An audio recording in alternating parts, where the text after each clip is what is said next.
There is a specific kind of silence that only exists inside a house that no longer belongs to you. Not the peaceful kind, not the comfortable kind. The kind that presses against your ribs and reminds you, with every single breath, that the walls around you were never really yours to begin with. I know that silence intimately. I lived inside it for 3 years, and the morning I finally walked away from it, carrying nothing but 2 suitcases and a folder of documents that would eventually destroy everything my mother-in-law had spent a decade carefully building, I felt something I did not expect to feel. I felt completely free. People always want the story to be simple. They want a villain who twirls their hair and laughs in the dark. They want a hero who fights back immediately, who never doubts, who never makes the mistake of loving the wrong person. Real life is messier than that. Real betrayal does not announce itself at the front door. It comes disguised as concern. It comes wearing the face of a woman who bakes you casseroles and calls you sweetheart while she is quietly, methodically, dismantling every support structure in your life. My mother-in-law was exceptionally good at that. She had been practicing long before I arrived. I was 26 when I married my husband. I was working as a registered nurse at a regional hospital in Ohio. I had just paid off my last student loan, and I was genuinely happy, in a way that felt almost suspicious. My father had raised me alone after my mother left when I was 9, and the two of us had built a small, solid, fiercely self-sufficient life together. He was a quiet man, who fixed things with his hands and told me every single morning that my brain was my greatest inheritance. He meant it literally. He had spent 30 years as an electrician, saved carefully, invested wisely, and by the time I was finishing nursing school, he had quietly accumulated a piece of land outside Columbus and a savings account that would have surprised most people who knew him. He never talked about money. He just made sure I would never have to worry about it. My husband came into my life at a mutual friend's birthday dinner. He was charming and attentive, and he laughed at my jokes in a way that felt genuine.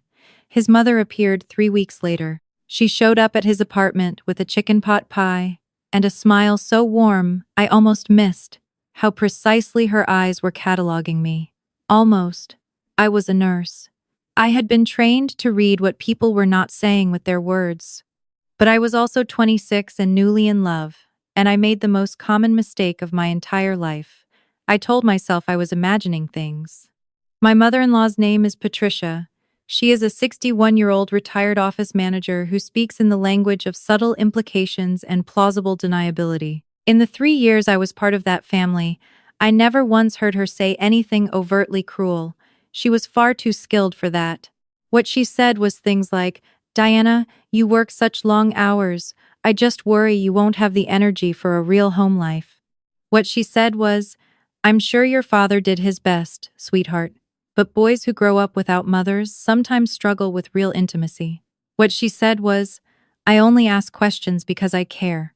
She asked a lot of questions, particularly about my father's property, particularly about whether he had a will, particularly about what our plans were for the future of the estate, a phrase she used for a patch of land worth roughly $400,000 as if it were Buckingham Palace. My father met her twice. After the second time, he pulled me aside in his kitchen and said, with the particular economy of words he reserved for things that truly mattered, "That woman counts everything in the room the moment she walks in." I laughed it off. I told him he was being unfair. I have thought about that conversation almost every day for the past 4 years. My husband and I got married in a small outdoor ceremony in the fall. My father walked me down the aisle and cried, which was the only time I had ever seen him cry. And I remember thinking that nothing bad could touch me as long as he was still in the world. 8 months after our wedding, he had a stroke. He survived, but he spent 6 weeks in a rehabilitation facility, and the damage to his left side was significant enough that his doctors recommended he not live alone. My husband suggested, with what I now understand was not entirely his own idea, that my father move into the spare bedroom of our house. I said yes. Of course I said yes. He was my father. Patricia said yes too, in her way. She stopped by 3 times a week. She brought my father food he could not always chew properly and talked to him in the loud, slow voice people use with the elderly when they have decided the elderly are no longer worth genuine conversation.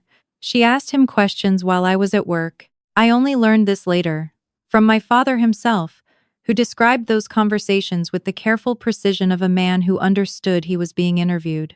She asked him about the land. She asked him who his attorney was. She asked him whether he had made arrangements for what would happen if his health declined further. My father, who was a polite man, answered her questions with the minimal accuracy of someone who had already decided he did not trust the person asking them. Approximately 4 months after my father moved in, he called me at work one afternoon and asked me to come home early.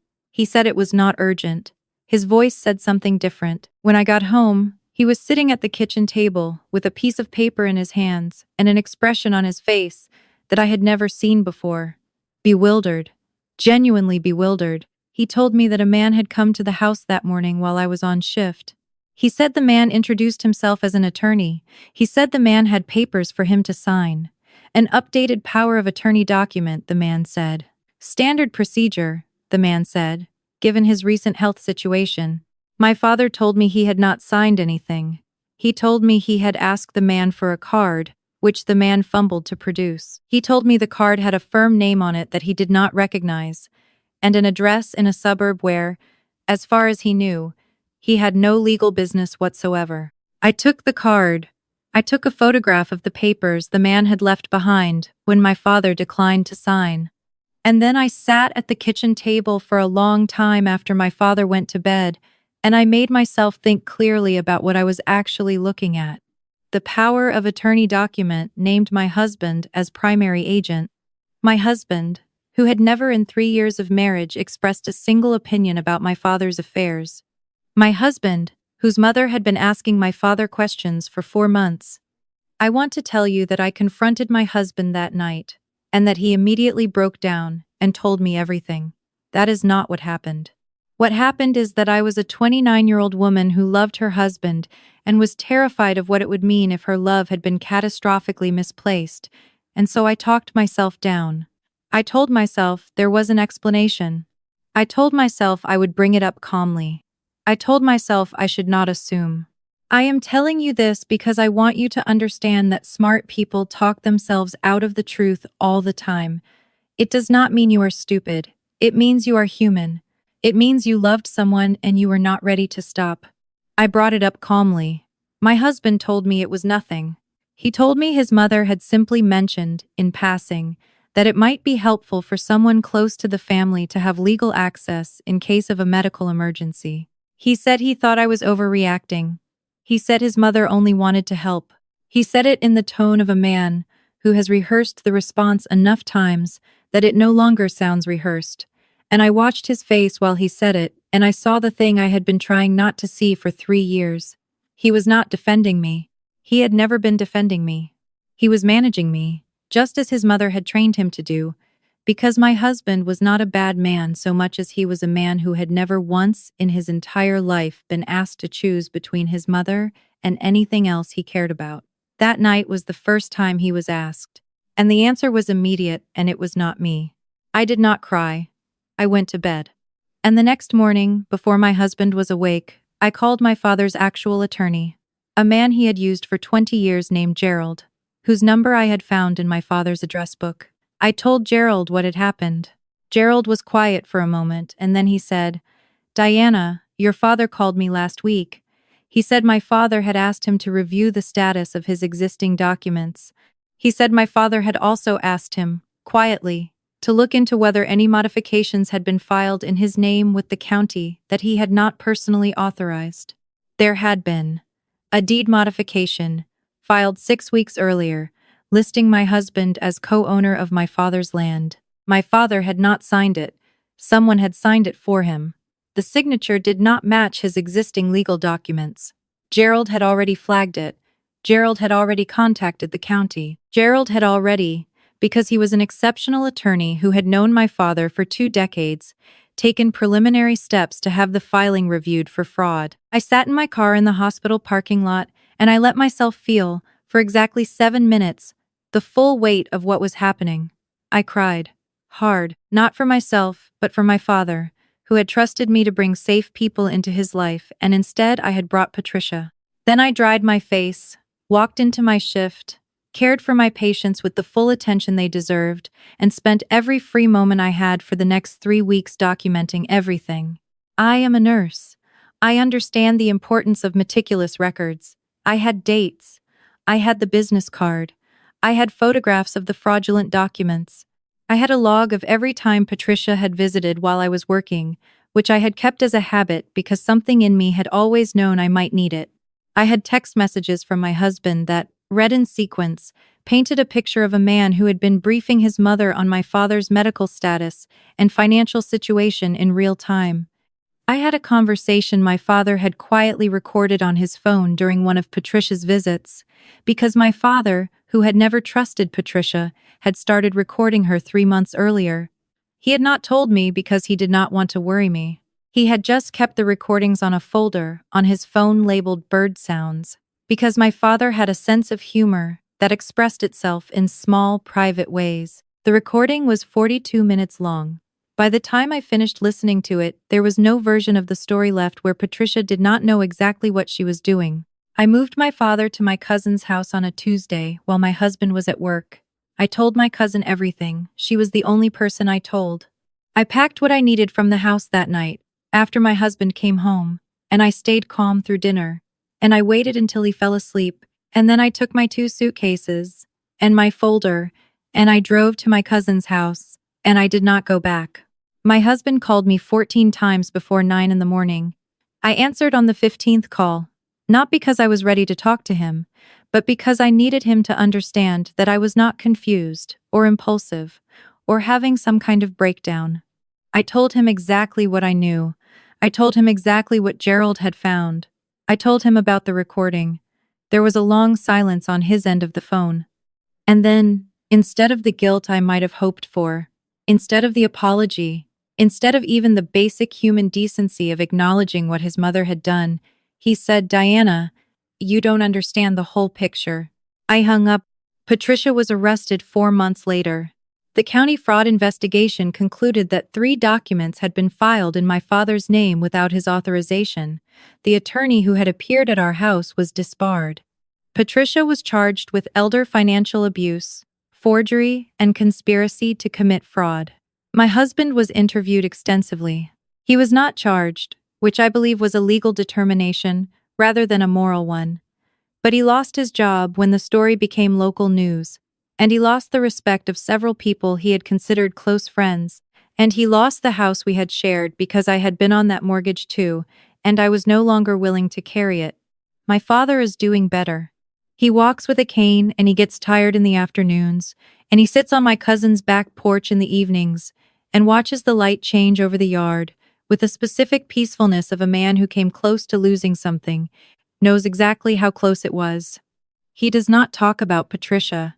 He does not need to. The land is still his. The savings are still his. Everything she tried to take is still exactly where he put it. I went back to work. I picked up extra shifts.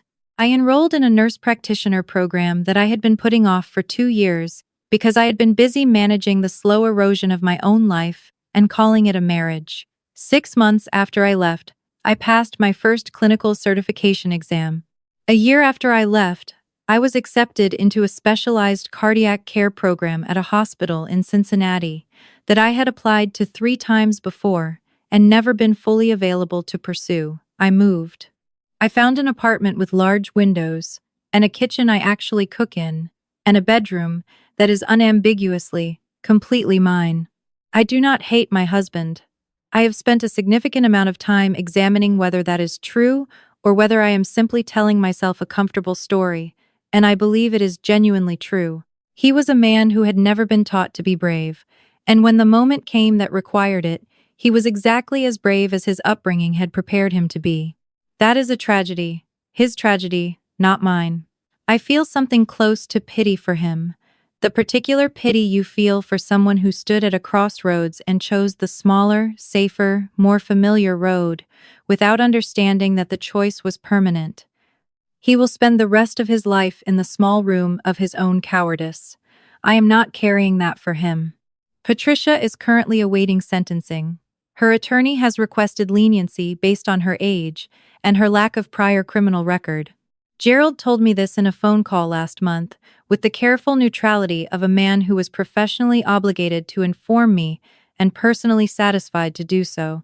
The land my father worked 30 years to own remains entirely, legally, irreversibly his. The deed modification has been expunged. Every fraudulent document has been invalidated.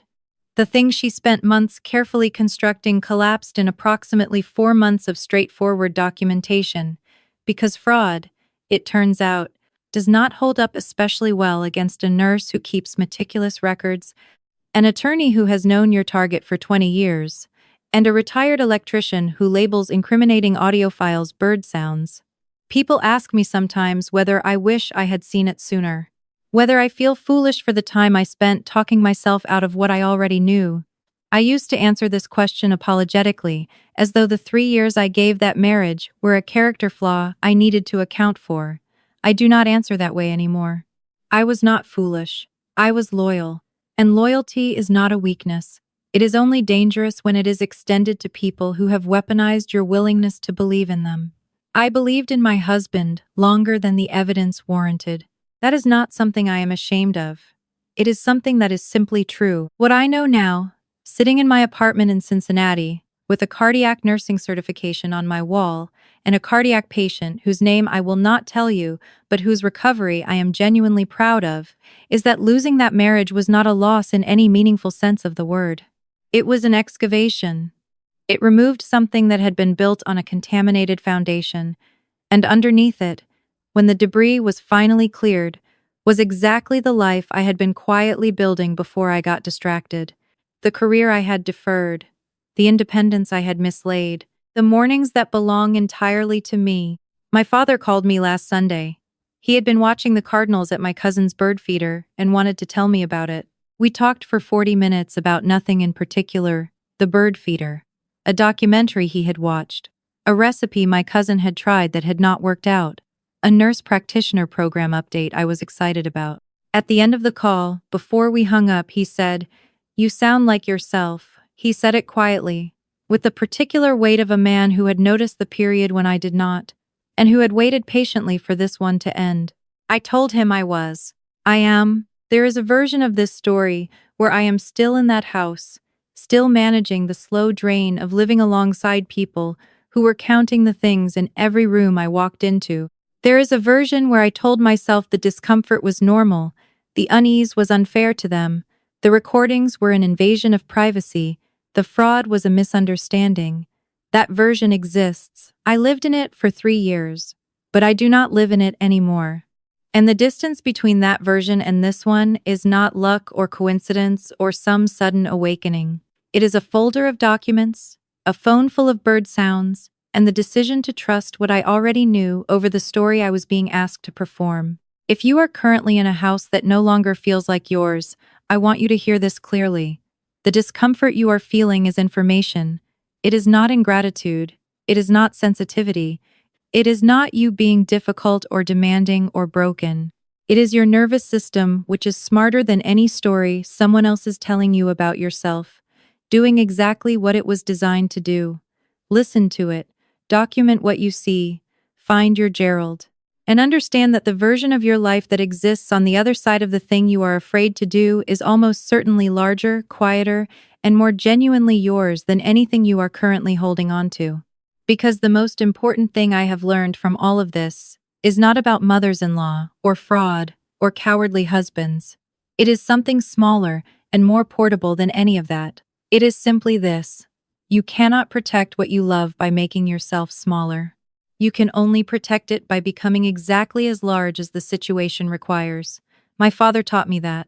He taught me by being a man who spent 30 years building something real with his hands, and then, when someone tried to take it, recorded 42 minutes of bird sounds and waited for his daughter to come home. Thank you for listening. I want to hear from you. Have you ever had to protect yourself or someone you love from people who were supposed to be family? Leave it in the comments. If my story resonated with you, please hit the like button and subscribe to Restoration Stories for more stories of survival, truth, and building something that actually lasts. Your peace is not negotiable. Guard it like it is the only thing you own, because some days it is.